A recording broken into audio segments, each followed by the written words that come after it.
How would you classify some inflection points if you think about 2010 to today, 2025? What are some milestone moments in the firm that you're most proud of? COVID. I think before that, Silicon Beach, what Danilo mentioned, was great because all of a sudden you have all these tech companies coming to LA, starting to grow, and there was really no firms dealing with equity comp or how to help founders with their younger people also. Like, you have all these basically old firms with old people, and we were like different. We were younger. We understood this space. We understood technology. We invested in technology, so they kind of related to us. So I think all of those kind of were nice ways for us to really relate to some of these clients. We're definitely in the right place. Yeah, right place, right time. And these clients still with us today, right? Like they founded companies, some of which went public, some of which are doing really well. So I think that was really big growth. But I don't want to underestimate how important COVID was to our success, despite at the time being a huge adversity. Right. Because that was when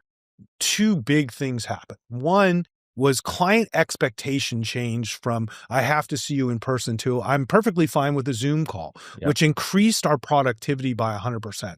It's amazing how many clients we can see a week now compared to when people would drive and park and come into the office and they were late and we were managing all this and we're driving around. Like, I can't tell you what a huge efficiency gain this has been for our firm.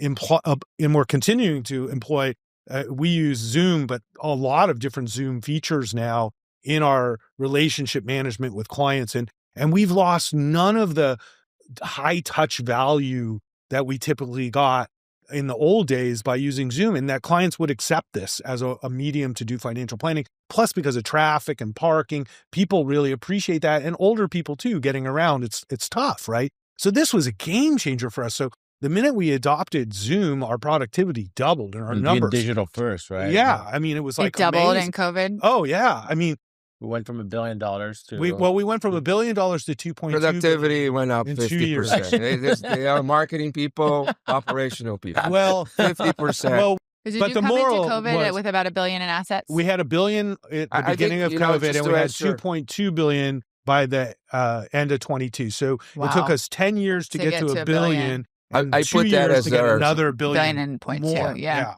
I definitely put that as a main inflection point for us, getting to that first billion. Yeah. And what you hear is exactly so true. Yeah. The first billion is the hardest. It's hard work. And once you get there, to get to 2, to get to 3, things have, moved up a little fast. You can't accelerate experience. You can't accelerate, be able to say, I've been in the business now for 10 years, right? I have $1 billion in assets. I have $1 billion in assets. So that has to happen.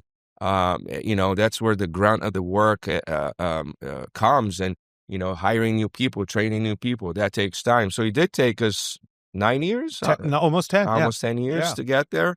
And then that was like we were pushing to get there. Yeah. And then I think within the next year and a half, it was a year and a half. Yeah. So, but we also got lucky in that year and a half because the market went crazy and everybody went online. There's no luck involved.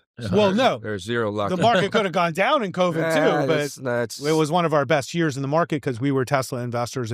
Right, your investment philosophy really Our investment philosophy paid off right. big time in 20 and 21 for us. And our investment philosophy is a differentiator for us too, because we did not want to just have this cookie cutter, asset allocation models. We farm it out. We wanted to also have our advisors be money managers, not just glorified, salespeople.